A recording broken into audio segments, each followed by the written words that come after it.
The Rockets Chop Shop is your one-stop shop for all your basketball needs, for highlights, analysis, podcasts. We do it all here at the Rockets Chop Shop. Make sure you hit the like button on the videos that you watch if you enjoy them. Hit the subscribe button to get notifications from all the great drops that we have on the channel. Also, you can visit the Chop Shop merch store and get you some of the swaggiest gear in the Houston Rockets kingdom. And if you want, you can always support the channel directly through donations. And if you want, you can support us through our partnerships with our sponsors. The Rockets Chop Shop is made by fans, for fans, and we're gonna keep rocking and keep dropping that heat.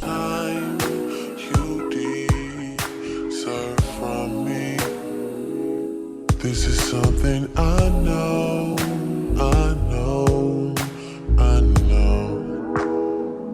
What is up, CSGs? I just wanted to do a quick video just to get you guys caught up on some of the things going on in the Rockets universe and some of the thoughts that I had on those things. Obviously, we're coming off a loss versus the Minnesota Timberwolves, who punked us again. Just a team that really is the measuring stick of where we need to go as a team to get to becoming a contender. When we play the Toronto Raptors of the world, the Charlottes, and the Brooklyn Nets of the world, the Detroit Pistons, those games you're going to win just straight off of just talent, right? We have talented players that are able to use their talent against less talented rosters. And the difference between being a talented team and being a good team is the structure and the ability to replicate the game plan that you plan on doing. And I think, as Coach Udoka always points out after each game, he doesn't really know which team is going to show up. That is a sign of a team that's young. That's a sign of a talented team that hasn't really fully grasped the concept of being professionals, having structure, et cetera, et cetera. Now, this goes across the board. Obviously, we have vets on the roster, and they have kind of succumbed to playing too many minutes right now. As I just found out, Fred VanVleet is hurt with an oblique strain, and he might be out for an undetermined amount of time, which is concerning. What does that mean for the Rockets standings? Right now, we're currently at 11 in the West, right? We're 11 in the West, and the Warriors are right at 12. Let me look. I'm going to look at the current standings for the Rockets. We are 11th at 23 and 26, with the Warriors 21 and 25, and and tied with the Jazz in the loss column for that 10th, that 10th place, and the Lakers are there in the 9th spot with 25 losses as well. So statistically, we're in the mix for the play-in still, but with Frank going down, that gets real nasty. So, with that game, with the Timberwolves, obviously you guys seen the post-game comments from the players.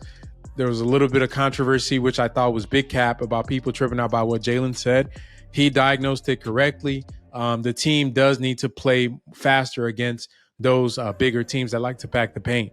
But he is part of the reason why we struggled, along with Alperen Şengün, who I think played horribly. I think Jaylen played a bad game as well, and it's not bad in the sense that he was trying to be a bad player. It's bad in the sense that what I told you guys about him and his scoring in the previous video.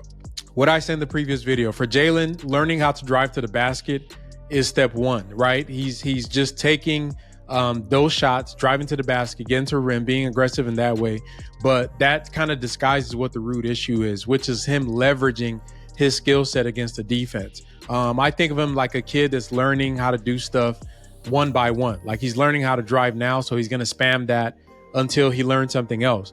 The reason I'm not super high on Jaylen's upside as a superstar is because when I see players learn little blocks of things like that, and then they have to spam it out and then kind of pivot, it just doesn't have any intentionality to it, right? I don't think that it's something that he is actually doing because the IQ of the game is allowing him to do that. I think he's just learning that, hey, I can do this, so let me do this over and over again. And that was proven right against the Timberwolves, because he drove into a crowd of defenders, into one of the best shot blockers in the NBA over and over again, and it made him struggle. His projection going forward is going to be it's good long term.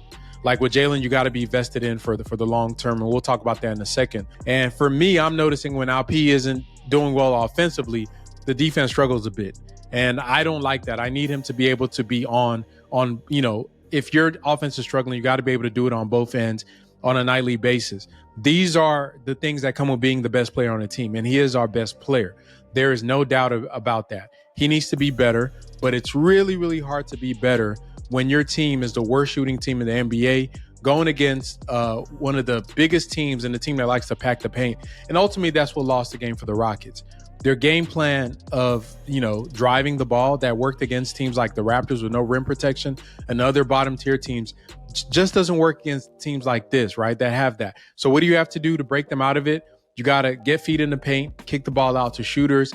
The Timberwolves concede a lot of threes. If you cannot shoot those threes, they're going to destroy you. And that's exactly what they did. Now, I'm not going to beat a dead horse about the Rockets struggling on threes. Once again, to point out, we are the worst three-point shooting team in the NBA as of late. For the month of January, we are dead last in three-point shooting. And it's not just from the guys that are the Tates and the Jeff Greens of the world. Even guys like Fred VanVleet are getting into the act with poor shooting. In the month of January, let's look at this. I'm going to look at Fred VanVleet's three-point shooting. And in the month of January, Fred is down to 34%, which is really, really low for him. And his field goal percentage, which usually isn't that high, is at 42%. So his efficiency has gone down. His impact has gone down. You guys could see by watching the tape, his shot making has definitely fallen off. And to me, it's because of the minutes that he's played. It's been better as of late. He's only averaging about 36 minutes so far at this, but all those 40 minutes back-to-backs, all those games, him trying to be Superman and Coach Udoka, playing him all those minutes have finally caught up to him. I don't know how many people I've talked to that have said that it's only a matter of time that Fred gets injured, and yet here we are. And the thing is, with Fred's injury, as it relates to the Rockets' outlook going forward, as I described us being 11th in the West, this is not good. Right? This is not good. It's going to take huge efforts from everybody to come in and try to pick this up. I am worried that the team could bottom out. And this just, begs more to what Rafael Stone, the general manager of this team, needs to do. And this is where I'm going to land this short video. Rafael Stone, brother, it's time for you to do your job. Rafael Stone, brother, it's time for you to do your job, because these past 2-3 years of being the GM of a tanking team, that gets you a lot of covering, right?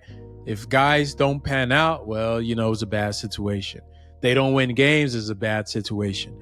All of this covers you, right? That you're tanking. The fans don't really see it. The media kind of ignores you. You don't have any expectations, so you can fly under the radar and make bad moves as a general manager, and nobody really says anything about it. Well, guess what? I've been watching because I love the Houston Rockets. I don't have a vendetta against anybody. I want the Rockets to be successful, but I do feel like it is my job to point out what I see. I think a lot of y'all watch this channel because you like what me and Space like to say. So we're going to keep it truthful and keep it real and keep it chop shop. I'm worried about Stone as a general manager. I haven't seen this dude put together a good roster yet. Once again, how do you put together a roster this small? I don't give a damn if KPJ was still on this roster. Right? How do you put together a roster this small with this many bad shooters? Right? We do not have one sniper on the team. And it just seems like a lot of just dumb luck and things that are happening. I'm going to give them the benefit of the doubt of this deadline, right?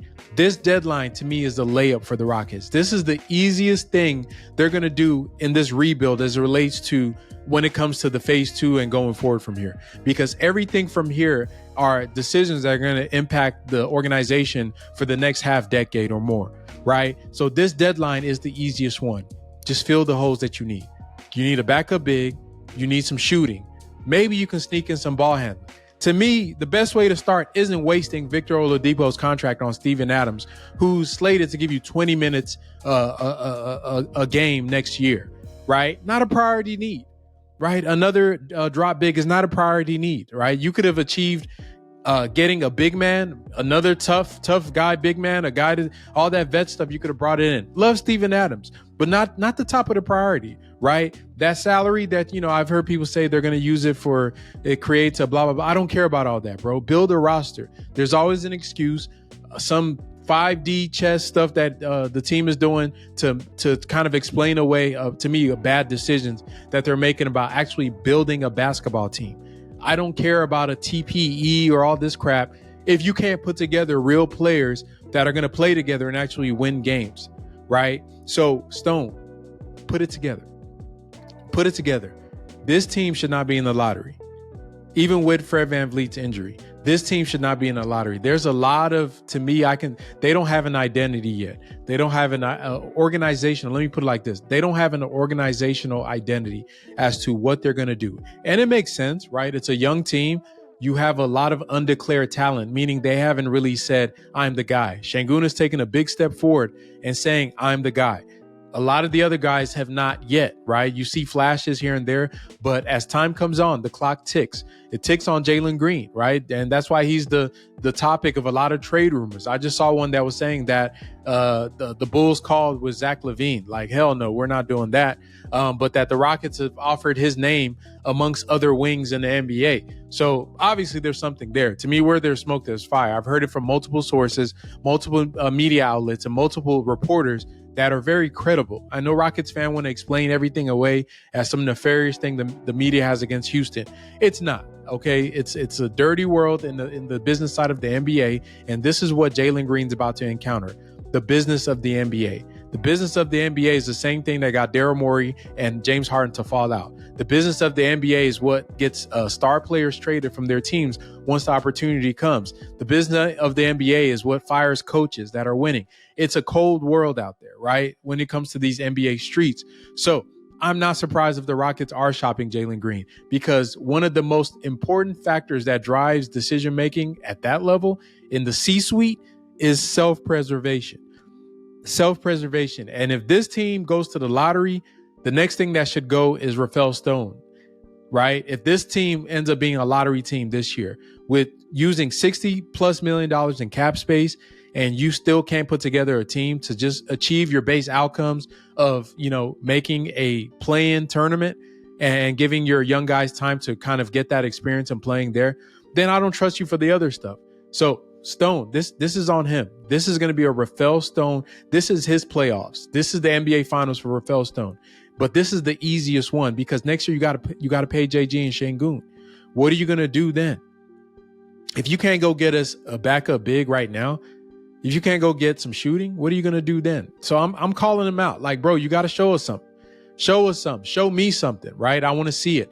I want to see us put together a functional roster just for once. And it's not going to be all done in this trade deadline. It can't be, because there's so many holes. There's so many things that need to be answered on the team, but it does need to start now. Like, start making moves that actually give you a direction going forward in the future. Because once again, decisions need to be made. And with the Jaylen thing, whether they trade him or not, whatever, they're going to make the decisions that they feel is best. You guys know my stance on it. I say that give him this summer. This summer is going to be the most important thing for Jaylen Green in his career. That's going to determine what type of player is going to be. Is he going to be a role player, a starter, a bench player, or a guy that has superstar potential? This summer, he's going to have to lock himself in the lab and work on his game. This is the time.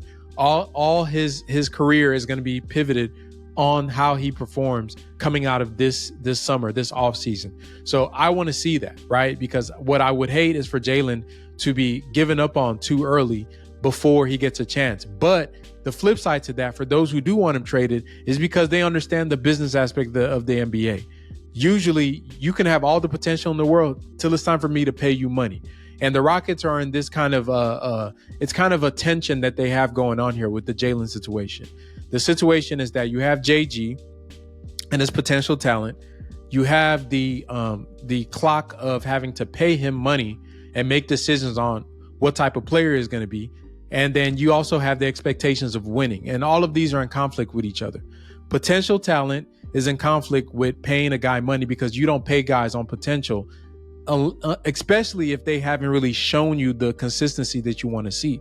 So then if you pay him as a role player, then he doesn't deserve the reps of a guy that has potential star talent, because what happens, that winning side of this tension starts saying, go get other guys that can help me win now and give them those reps.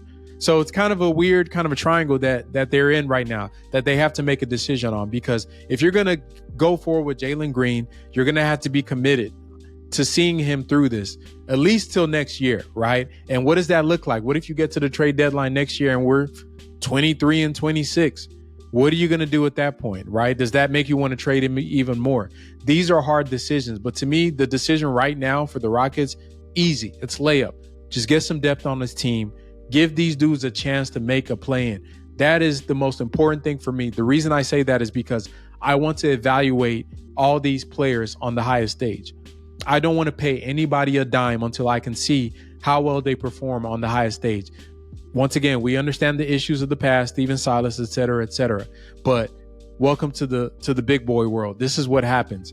There's a time that is placed on a player's like projection. Once you reach that time where they got to shell out cash, it's put up or shut up. And I think the guys are there. But y'all let me know, man. What do y'all think the Rockets should do going to this trade deadline?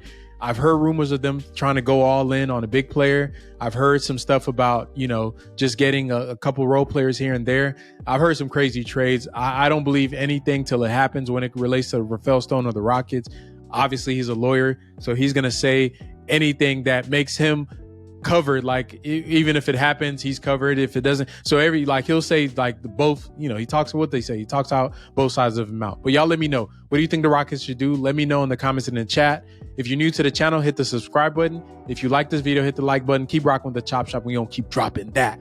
Fuck.